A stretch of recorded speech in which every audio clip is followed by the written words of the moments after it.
Why does it feel like this current economic system is engineered to make us just stand still and be stagnant? It's crazy. Can hardworking, honest people truly achieve financial freedom, or is it just a myth now? Well, I'm going to try and tackle that the best I can and maybe talk about some things that you can do in order to tackle it. I'm going to talk about that and more things, and if this is interesting to you in terms of a topic, make sure to like this video and subscribe to the YouTube channel for more videos like this. If you don't know who I am already, my name is Michael Tabirade.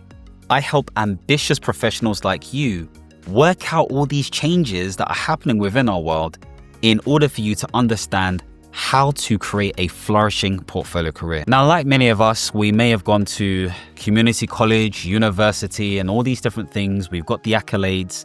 We've worked extremely hard. We may have even got crazy money. Maybe you're the person within your friendship group who's making the most money, but it still doesn't feel like enough. Remember when 6 figures meant something? And usually when we say 6 figures, in the UK at least, we're talking 100K to 150K. Unless they're saying multi-6 figures, then it's a different story. But it doesn't feel like enough. It doesn't feel like enough. So I want to talk more about why this may be happening and possibly a new way to think about it. Now, as we go through this video, you may be thinking to yourself, am I ready to pivot and do something different? So just in case that thought comes to mind, I have a contracting readiness assessment that you can fill out before, which basically helps you understand whether you're ready to go contracting or not. So if you're not sure, then click on the link below to start completing this assessment, and it will give you a score and some words to help you understand what you need to do next. So what is the rat race and how does it keep you stuck? Now, before I continue, the first time I ever heard of the rat race in the way we hear it now is from Robert Kiyosaki, okay, who's written this book, Rich Dad, Poor Dad. And he talks about this quite a bit. Now, without giving you a summary of what the book contains, I will define for you what a rat race is. Now, in many ways, it's a way of life in modern society for individuals to compete with each other for power and money. But it gets a bit deeper than that. It's through this competition, it's through this activity that force people to strive towards something without any real meaning or real impact. You're just relentlessly doing stuff to the point where you don't even know why you're doing it anymore. You're just doing it and you're surviving. We've all heard of this before, lifestyle inflation. You may get a raise. With that in mind, you're like, oh my gosh, I need to go on more holidays. I need to buy this new car. Oh, so-and-so's done this. I want to do that too. So you go and do these things and you think that you don't do these things, but you do these things.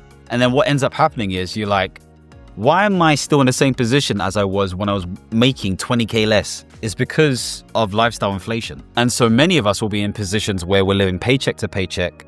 We have no savings and actually we're living in our overdraft. There is also structural inequality. We know that within the UK, the top 20% of wealthy individuals hold about 36% of the income that comes in and about 63% of the wealth, whereas the bottom 20% hold just about 8% of the income and 0.5% of the wealth. So this is a thing. There is obviously something they know that we don't know. There's obviously opportunities that they have that we don't have. What is it? Anyone care to let me know in the comments? There's also the tax system. So with that in mind, even though they try to say, you know, taxes are aimed to be progressive and all that kind of stuff within the UK, it has created this sentiment of anti-wealth generation, anti-entrepreneurship, anti-business building, anti-anything that's outside of a government 9-to-5 or a standard 9-to-5. And there's nothing knocking a 9-to-5, but if you have ambitions to grow wealth, not a lot of people do it just purely with a 9-to-5. Of course, there are many who do. I'm not saying this is impossible and there are ways to do it, but one feels locked in terms of the sense of freedom and opportunity that one can have if they were to get to higher tax brackets. And this is where we have this whole idea of fiscal drag. In other words, you get paid more, you get taxed more, which means you keep less. In many instances, there are people now in the UK who are like, I don't want to earn over 100K because that knocks me into a different tax bracket. Now, of course, the number may be incorrect. I'm not an accountant, all of that kind of jazz there. But why are we thinking like this? It's because these structural inequalities and design that has been bestowed upon this country in terms of taxes has created that thinking. I mean, even in 2022, the IMF stated that actually the UK should be criticized for the tax policies that they have in place because it was going to drive inequalities even more so. This is where you're hearing the stories of apparently 10,800 odd millionaires leaving and all that kind of jazz there. Whether that's true or not, there is this sentiment and this discussion about people wanting to leave because we're just in an endless cycle of running around this hamster wheel. You can feel the passion, can't you? So in essence, you're essentially in a system that is not necessarily rewarding you for hard work. In fact, all it's doing is allowing you to survive with anxiety and heart palpitations. Now, what happens if you stay in this constant cycle of being in the rat race? Now, a study done in 2024 by FCA found that 43%, that's roughly 22 million adults in the UK, found rising levels of stress. They had this chronic level of stress that was being developed because of the harsh conditions that have been set up via this current economy and climate. There's also this situation of deferred happiness. Now, this has definitely happened to me. You know, you tell yourself, when I get this promotion, I'll be happy. When I achieve X money, I'll be happy. So you defer what should be experienced in the moment to the future, or dreams of a future that is not even guaranteed. Tomorrow is not even promised. And so you keep on deferring your happiness, which means that you don't actually become happy in the moment. There's also this erosion of personal fulfillment. And what I mean by that is if your happiness, or your sense of value is tied to this sense of productivity or achievement, then if you're not seeing any progress, if you're not moving forward, you're gonna feel like, I'm worthless, I'm not good enough. Why are all these people doing all these things? Not knowing that they're feeling exactly the same way, regardless of where they look like on the social hierarchy and or financial scale. This next one, I know I experienced a lot. Being time poor, time poverty. And it's one of the most insidious ones because in your mind, you're doing a good thing and you feel like you're building and you're creating this environment and impact. And yeah, I'm this person, I'm going to do X, Y, and Z. When really you're missing moments, you're missing experiences, you're missing connection. All of these things are stopping you from being human and sharing experiences with loved ones. So if this continues, if you stack up all these 4 different things I spoke about, you end up being in this crazy grind for the next 10, 15, 20 years with no real change, no real impact. And actually, you start to think, what's the point? I wasted all this time. And that's not a great feeling. There is a book that talks about the regrets of the dying. And one of the biggest regrets that they have is focusing too much on work, not spending time to connect with loved ones. We want to leave this earth with as little regrets as possible. Now, I'm not saying just do what you want and YOLO and all this kind of stuff there, but there are measures and balances to this stuff. You need to find a certain symphony.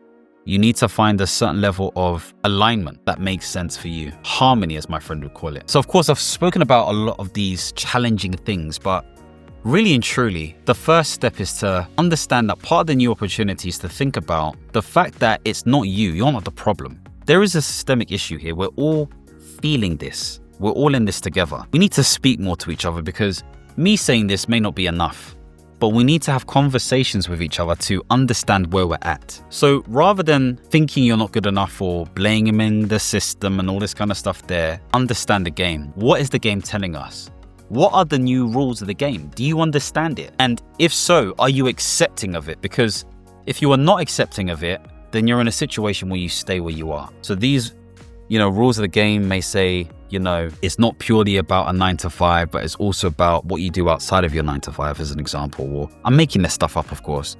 Or the rules may be, well, actually, the UK isn't it anymore. You need to be going to Africa, where it's emerging right now, or Asia, or whatever it may be. The rules of the game may say you need to develop something that is digital, remote, and global. Whatever the rules are, based on what you've picked up from your research and understanding and conversations, is what you need to experiment on a bit more. The next thing I'd start thinking about is, what traditional advice will be given? And then breaking that apart and understanding, how does this support my well-being and financial freedom? What do I need to do in order to experience better sense of well-being?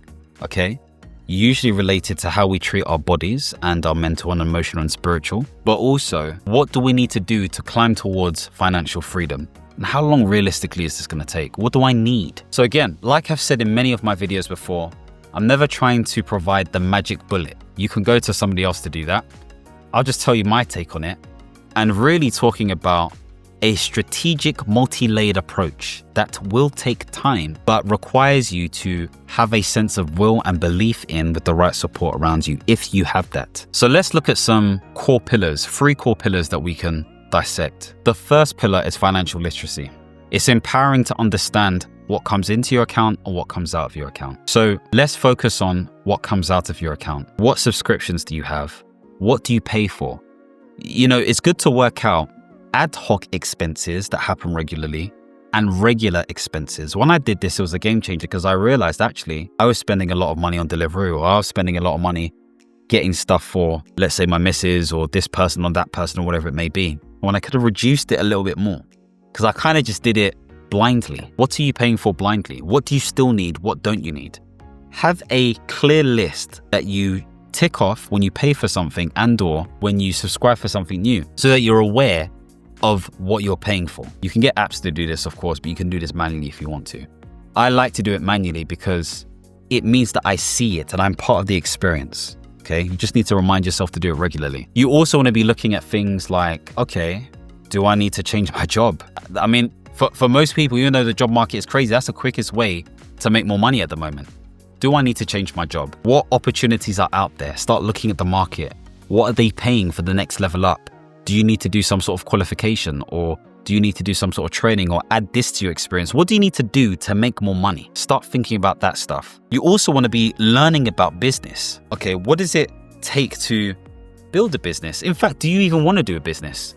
So there's going to be different variations here. You can either do something passively, you can do a side hustle and do something passively, so that could be separated altogether, or you could build intentionally a business whilst doing something passively as well. So the passive thing could be some sort of investing vehicle. The side hustle thing could be coaching or something to that degree. And the business thing could be some sort of software as a service business. You build an app using some of this vibe coding stuff that's out there at the moment, integrated with automation and databases and a paywall.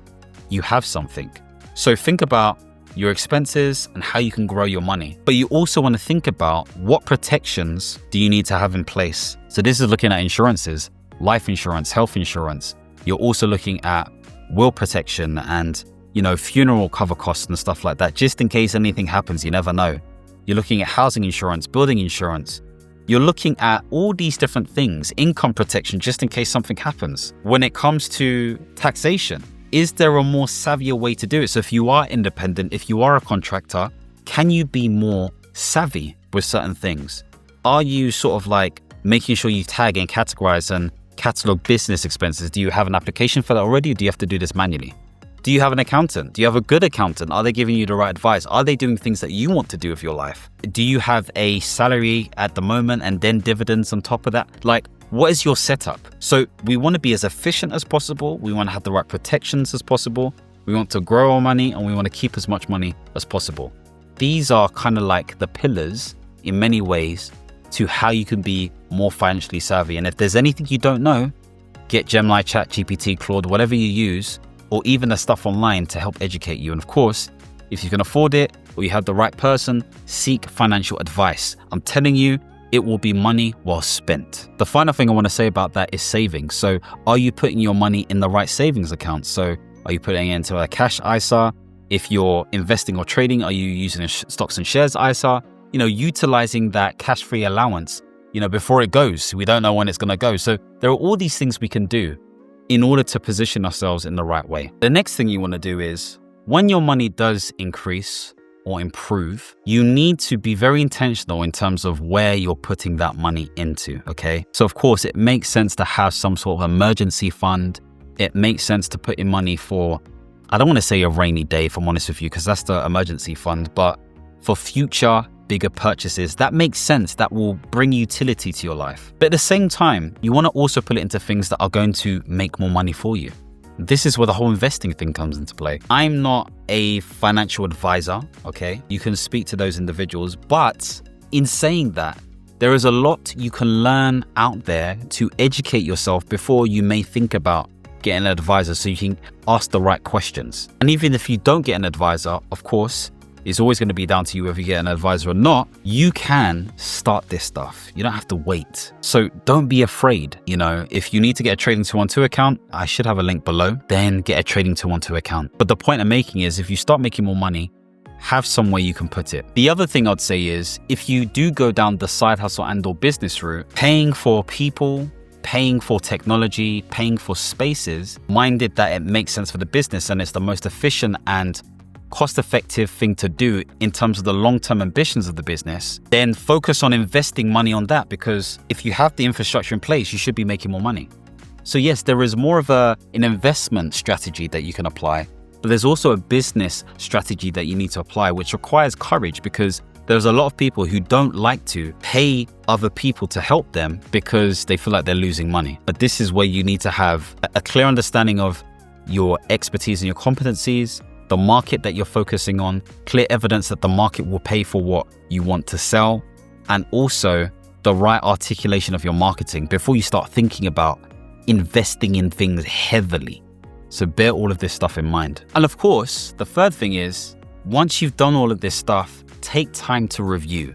Review this information, understand, what you're doing in order to progress and what needs to change. Make those tweaks.